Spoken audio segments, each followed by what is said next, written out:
ऊँचही घर नीची दुआरिया हो, बहू के से जिया झाँकिल, बहू के से जिया झाँकिल। ए बहू हो कवन कवन फलवा खइलू हो, होरिलवा बड़ा सुंदर, होरिलवा बड़ा सुंदर हो। अमवत खइनी घावा धफरई, मिली झपास फर हो। ए ससु हो छिली छिली खइनी नवरंगिया हो, होरिलवा बड़ा सुंदर, हो होरिलवा बड़ा सुंदर।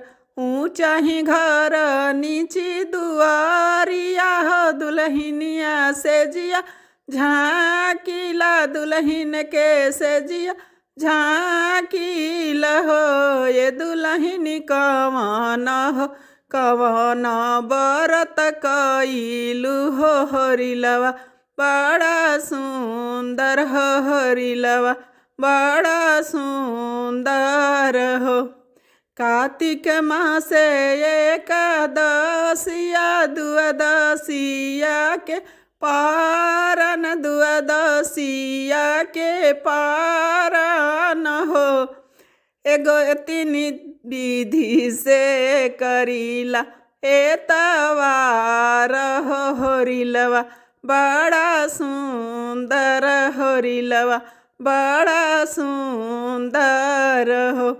ऊँचही घर नीची दुआरिया हो, दुल्हनिया से जिया झाँकिल, दुल्हन के से जिया झाँकिल हो। ए भाभी कवन हो, कवन तप कइलू हो, होरिलवा बड़ा सुंदर, होरिलवा बड़ा सुंदर हो।